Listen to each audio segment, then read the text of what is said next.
Hi Dana, thank you so much for your video. I always appreciate it when other fellow students bring it back to their own state requirements. Sometimes we forget that that should be included in all of these conversations, right? Because we're all over the country, and some of these issues vary distinctly state to state. So thanks for including that, because then I went to look up mine. I'm in Maryland.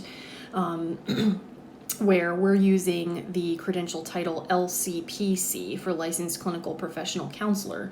And what was interesting is when I went down to scope of practice, which is what you were referring to as far as diagnosis, they kind of had 3 different levels, and diagnosis was included in the first one, which is clinical professional counseling. That does include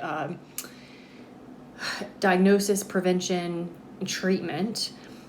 Then they take the word clinical out and have professional counseling, which takes out the diagnosis piece. And then they define counseling by itself, which is assisting an individual, family, or group through the client-counselor relationship.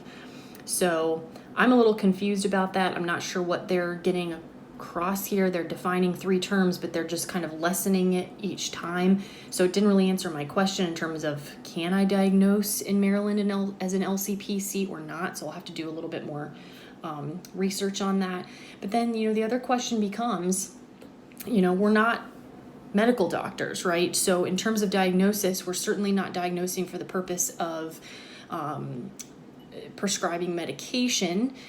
Could a diagnosis be helpful in treatment planning? Yes.